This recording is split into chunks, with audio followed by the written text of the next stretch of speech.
So once again, in a Conference League match knockout, it's a game of two halves.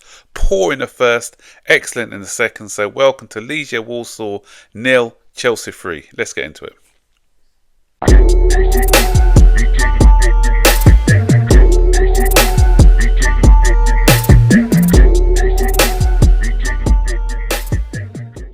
I'm starting to ask now. I'm starting to think.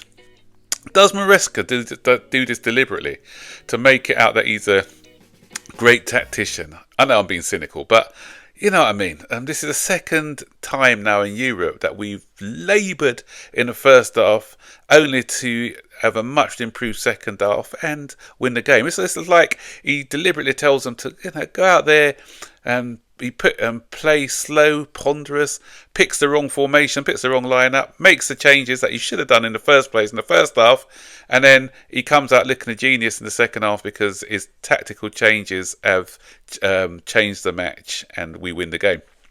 As I said, cynical, but you never know. Yeah, because that first half was shocking. Just like when we played in the last round where our passing was slow, ponderous.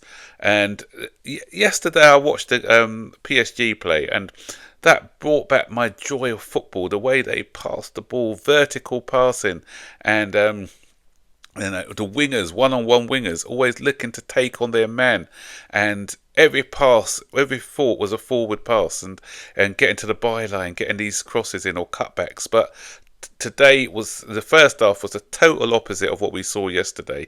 It was just recycling the ball for recycling's sake, sideways passes, backward passes.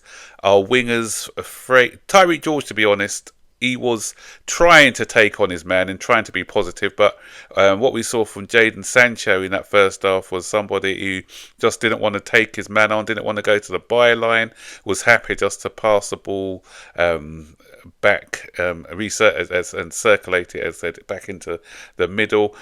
Cole Palmer and still doesn't look right for me. He wasn't really in the game.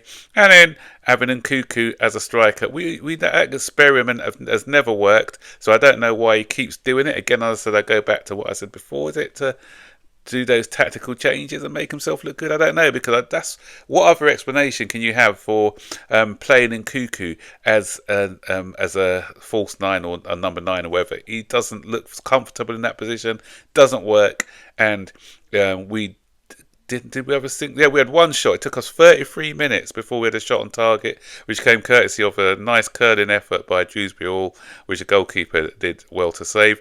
Legia Warsaw are not a great side, let's be honest. They kept giving the ball away to us. We kept gaining back possession, but we weren't doing anything with the ball once we got it. But credit goes to their fans, great support and good atmosphere. It's a really difficult place to come, and I give a bit of credit, especially to our younger players who came into this cauldron, didn't look phased at all.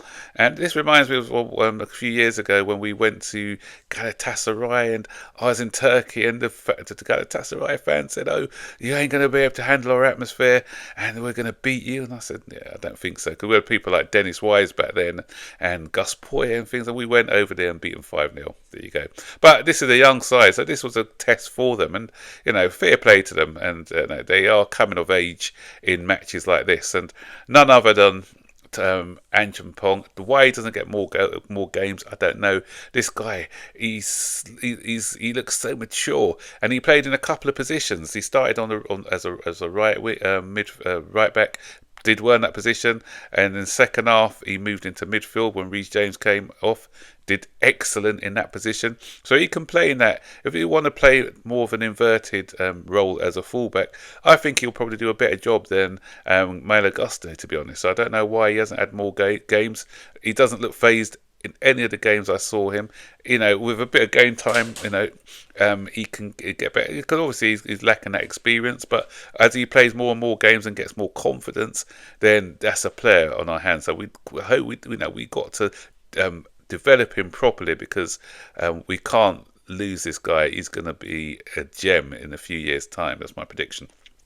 So anyway, as I said, the second half was when the reason why we looked better in the second half is because he put players in the right position. Tyrique George would have been a better option to play up front at the beginning, so he was playing up front. He moved Nkuku to number 10s, but he was playing more towards the left side of the 10, and he looked a totally different player. And still not great, but a lot better. And he looked more happier in that role. And he moved Sancho over to the left. He brought on Madueke, a winger who actually tries to beat his man, who tries to take on his man.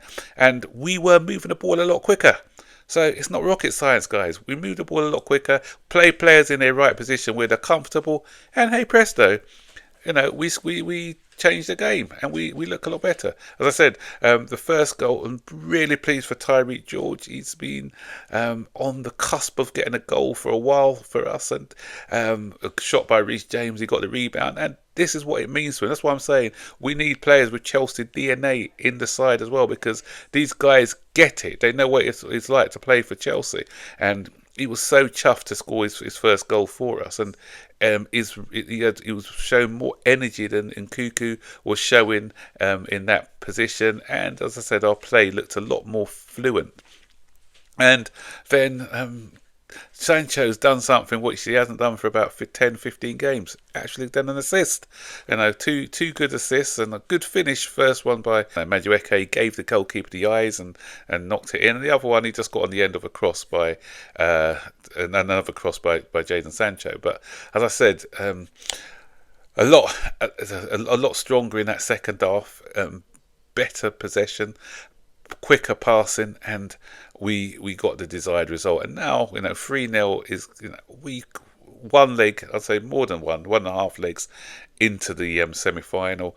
That means we can rest a few players in the return leg. Maybe start someone like Madueke, who came on today. He had a shot which was blocked. So we were able to put on the Matisse guy as well, and he was okay when he came on. But as I said, my standout players, Achimpong for me was good. If anything, I'd have given him the man of the match for his performance today. Madueke coming on scoring 2 goals as well deserves a mention. And they could have scored a goal at the end, but Jorgensen did well because he didn't have anything to do.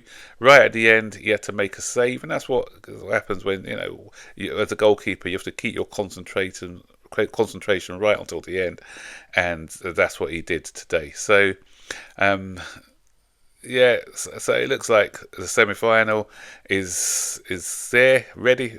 So don't know who we're going to be playing yet in the semis, but we done it, got the job done, and as I said, next time, Maresca, please, don't put us through the agony in the first half. Just put your best team out first of all, get those goals, and then you make your changes, and then you'll see what happens. So that's it, guys. So what do you think? Comment in this. Put your comments in the section below, and don't forget to like, subscribe, turn on post notifications. You're notified when I'm making new videos. So take care. Bye bye.